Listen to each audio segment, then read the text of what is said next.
A paz do Senhor a todos e a todas, que Deus vos abençoe nessa manhã tão maravilhosa. Dando continuidade ao nosso devocional do livro de Lucas, capítulo 14, quando nós lemos os evangelhos do Senhor, nós podemos observar que os escribas e os fariseus eram aquelas pessoas que seguiam a Jesus para o observar, para o tentar o acusar dentro da lei. Eles queriam pegar Jesus em um ato que fosse contrário à lei para que eles pudessem o acusar e levarem ele até a morte, Só que eles nunca iriam encontrar isso porque Jesus ele sempre estava cumprindo a lei de uma maneira diferente. Como ele mesmo disse, eu não vim para desfazer, para anular a lei, mas para cumprir de uma maneira diferente da forma que o meu Pai quer realmente que nós sejamos sobre essa terra. Então aqui no seu capítulo 14, Jesus continua ensinando, continua falando e aqueles principais da sinagoga o observando, tentando pegar ele em um ato que não fosse normal, como diz eles. Mas eles continuavam tentando pegar Jesus de calças curtas, como dizem, Então, Jesus, ele aparece aqui curando um homem que sofria de uma doença, ele era hidrópico, essa doença de hidropsia, ela é uma doença que causa inchaço nas pessoas, ela tem retenção de líquido, E essa pessoa ela não consegue caminhar, não consegue fazer muitas coisas devido à má circulação. Então Jesus vira para eles e pergunta: é lícito curar no sábado? E eles ficaram quietos, não falaram nada, porque eles sabiam que Jesus curava todos os dias, independente de ser sábado ou domingo. Se aparecesse alguém naquela hora com uma necessidade, ele curava. Então Jesus pergunta para eles aqui no verso 3, diz assim: é lícito curar no sábado? E eles se calaram. Então Jesus pega aquele homem com aquela doença que foi até ele, cura ele e dispensa ele. Aí Jesus faz outra pergunta: qual é dentre vós que, caindo em um poço num dia de sábado, um jumento ou um boi, você não vá socorrê-lo? E eles novamente se calaram. Jesus ele pegava eles direitinho dentro da palavra. O que Jesus quer dizer com isso? Independente do dia, da hora, de quem seja, te procurou, nós devemos dar socorro, nós devemos orar, nós devemos fazer a vontade do Senhor sobre a vida daquela pessoa. Sempre vai ter alguém que nos observa para julgar a nossa vida, mas nós, como servos do Senhor, temos que fazer a vontade dele. Então Jesus dá continuidade e ele vem ensinando também lá no verso 7, que diz assim, o tema principal dessa mensagem, a parábola dos primeiros assentos dos convidados. Aí Jesus ensina dizendo assim, olha só, quando você for convidado para uma festa, ou para uma reunião, ou para o que for, não vai direto sentando-se lá na frente.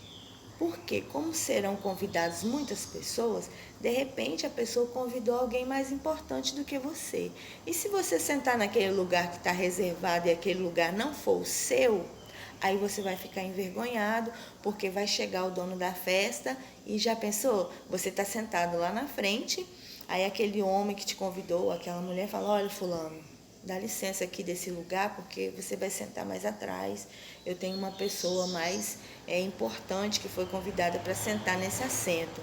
E Jesus está dizendo, não faça isso, porque nós temos que ser humildes. Quando você chegar em qualquer lugar onde você foi convidado, sente-se atrás, seja humilde. Reconheça que você é igual a todos, mas a honra quem dá é Deus. Então, você sente-se atrás e espera a pessoa te convidar para você sentar à frente, porque aí você vai ser honrado diante de todos aqueles que foram convidados para aquela festa ou para aquela reunião.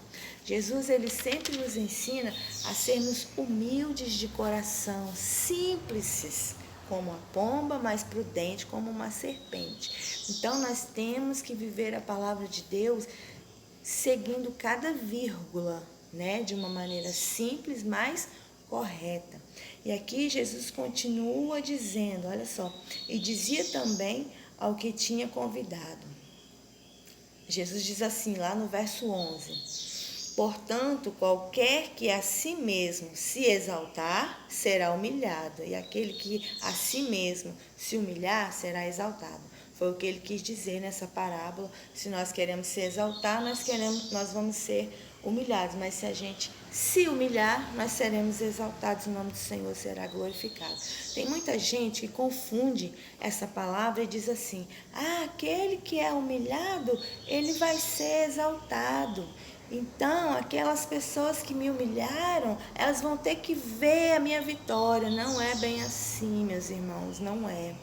Esse exaltar, Jesus estava dizendo àquele que se humilhar. Quando você se humilha, ele te exalta. Agora, quando alguém te humilha, aí você tem que continuar vivendo a sua vida para que o Senhor trate na vida dele. Não tem nada a ver com você. É você se humilhar para ser exaltado. Agora, quando você é humilhado por outra pessoa, é Deus que vai tratar dele. Não tem nada a ver Deus te exaltar para que aquela pessoa venha ver o Deus da sua vida. Porque se ele já te humilha, é porque ele sabe o tamanho do Deus que você serve e quer te envergonhar de qualquer maneira. Então, aqui Jesus vem encerrando esse capítulo até o verso 14, dizendo assim, quando deres um jantar ou uma ceia, não chame somente os teus amigos, os teus irmãos, os teus parentes, os teus vizinhos ricos, porque quando eles derem um jantar também, eles vão te convidar. Então, eles vão estar, te recompensando. Mas Jesus diz assim, quando você fizer um jantar, uma festa ou uma reunião importante, convide aquelas pessoas que realmente precisam e que não têm nada, pessoas pobres. Ou seja, olha só, chame também os pobres, os aleijados, os mancos e os cegos. Por quê? Eles não vão ter como te recompensar, porque a nossa recompensa, ela vem do céu, ela vem do Senhor. Tudo aquilo que nós vamos fazer, nós temos que fazer com amor, com gratidão, porque a nossa recompensa, ela vem sempre do Senhor. Então, abra o seu coração, faça para Deus da melhor maneira possível, seja humilde, se humilha na presença do Senhor para que Ele venha te exaltar. Não espere recompensa de homem, não espere exaltação de homem, porque aqui nessa terra nós não vamos receber isso. Espere somente do Senhor, porque é Ele quem tem o nosso galardão reservado lá no céu para aquele grande dia. Que Deus vos abençoe e possa vos abençoar nesta manhã, em nome de Jesus.